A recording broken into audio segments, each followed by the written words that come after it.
नमस्कार, कैसे हैं आप लोग। उम्मीद करती हूँ आप सब अच्छे से होंगे। साथियों, आज मैं आपके लिए राधा रानी से जुड़ी दिल को छू लेने वाली कहानी लेकर आई हूँ।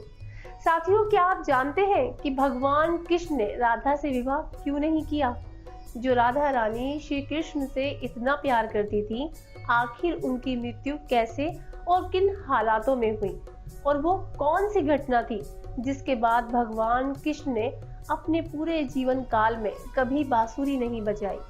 साथियों, आज इस वीडियो के जरिए आपको इन सभी सवालों के जवाब मिलेंगे। तो आइए राधा कृष्ण के जीवन से जुड़ी इस आध्यात्मिक कहानी को जानते हैं। ध्यान से सुनना। ये बात उस वक्त की है जब भगवान श्री कृष्ण 14 साल के हुए तो वो वृंदावन छोड़कर मथुरा जाने लगे। तब श्री कृष्ण अंतिम बार राधा से मिले और राधा से बोले कि वो भले ही उनसे दूर जा रहे हैं, लेकिन कृष्ण मन से हमेशा राधा के साथ ही रहेंगे। ये कहकर कृष्ण मथुरा के लिए निकल गए और वहां पहुंचकर मामा कंस और बाकी के राक्षसों को मारकर बंदी गृह से अपने माता पिता को आजाद कराया। इसके बाद श्री कृष्ण द्वारका की ओर चल दिए, जहां उन्हें द्वारकाधीश के रूप में जाना जाने लगा। जब वृंदावन से कृष्ण गए तो राधा की जिंदगी ने एक अलग ही मोड़ ले लिया था।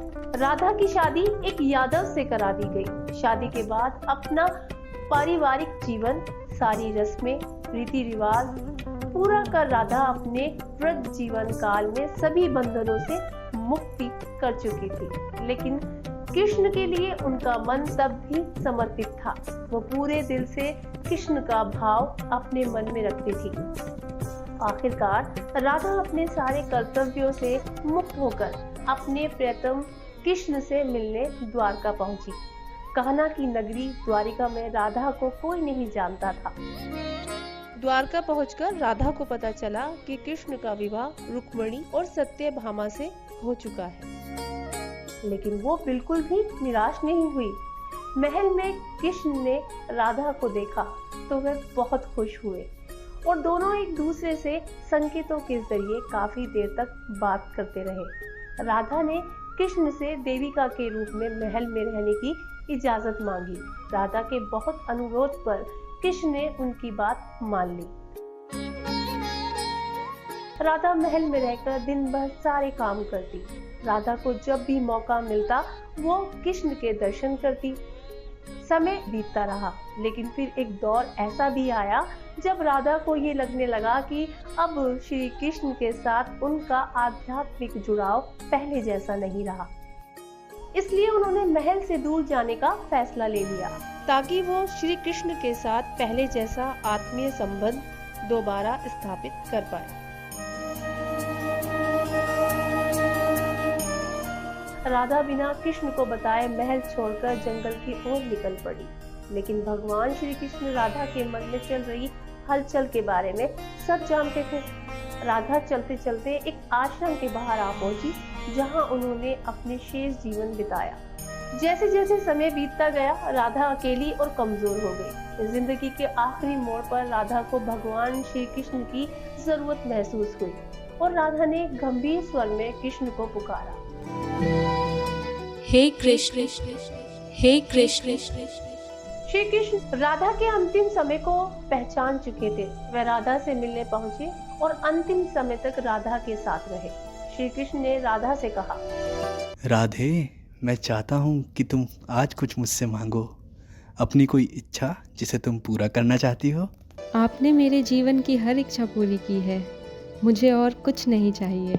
राधे, सच तुम्हारी कोई इच्छा नहीं है? कृष्ण, मैं चाहती हूँ कि आप अंतिम बार मेरे लिए वैसे ही बांसुरी बजाएं जैसे आप पहले बजाया करते थे।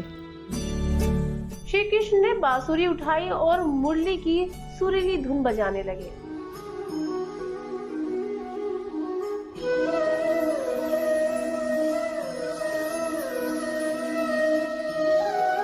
श्री कृष्ण दिन रात तब तक बांसुरी बजाते रहे जब तक आध्यात्मिक रूप से राधा कृष्ण में विलीन नहीं हो गई।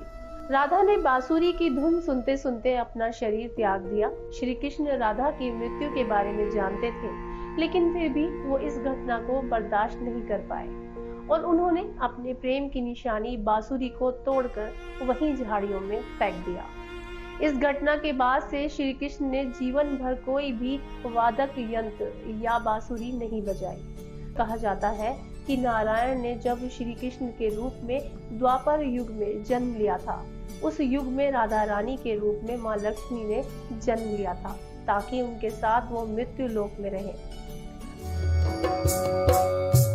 तो साथियों, उम्मीद करती हूँ कि इस कथा के जरिए आपको बड़े ही आराम से समझ आ गया होगा कि आखिर कैसे राधा रानी ने अपने प्राण त्यागे। अगर ये वीडियो आपको पसंद आया हो तो इसे आगे भी शेयर करें। अगली वीडियो में फिर होगी आपसे मुलाकात ऐसे ही किसी आध्यात्मिक कहानी के साथ। नमस्कार।